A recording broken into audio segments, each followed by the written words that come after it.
I've gone back and forth for years about whether I should tell this story. Not because I'm afraid people won't believe me, but because every time I think about it, I feel like something is still listening. Before I begin, if you enjoy realistic, true story style horror from the American wilderness, please subscribe to this channel. This is American Wilderness Secret, and these stories don't come from imagination. What you're about to hear happened to me when I moved into a remote cabin, deep in the American forest. A few years ago, I was burned out. City noise, people, traffic. I wanted quiet. Real quiet. That's when I found the cabin. It was located deep in a forested area of the Pacific Northwest. No neighbors. No cell service. Just trees. And miles of nothing. The realtor warned me. He said, "Most people don't stay long out there." I laughed and asked why. He paused for a second and said, "They say the woods get loud at night." I thought he was joking. I wish he was. The first few days were peaceful. Almost peaceful. There were no birds. No insects. No wind. Just silence. The kind of silence that presses against your ears. On the third day, I noticed something strange. Every morning, my footprints outside the cabin were gone. Not covered by leaves. Not washed away. Just gone. And then there were the sounds. At night, something would walk around the cabin. Slow. Heavy. Always stopping outside my bedroom wall. On the seventh night, it knocked. 3 slow knocks on the cabin door. I froze.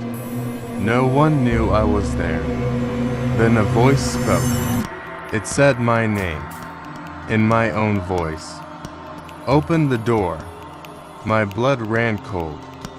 I hadn't told anyone where I moved. The voice repeated itself.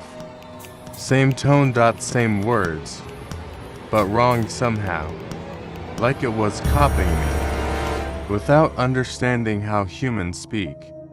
The next morning, I found footprints, bare feet, human-shaped, but too long. That night, it spoke again. This time, it sounded like my brother. He said, "I'm lost. Please help me." My brother was alive, hundreds of miles away. Whatever was out there, new voices, but it didn't understand emotion.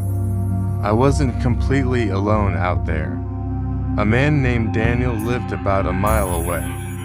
One night, I heard screaming, human screaming. I ran toward his cabin. His door was open. Blood on the floor. No body. No struggle marks. Just one thing carved into the wall. IT learned. That night, it came inside. I heard my own breathing.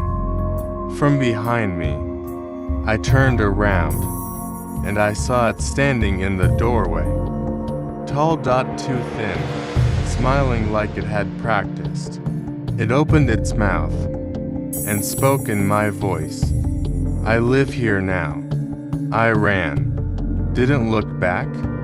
When I reached the road, the forest went silent again. The cabin burned down later. Officials said it was an accident. They never found Daniel. Sometimes, late at night, I hear my own voice calling my name. If you ever move somewhere remote, and the woods are too quiet, leave, because some places don't want company. This is American Wilderness Secret. Some places don't want to be explored.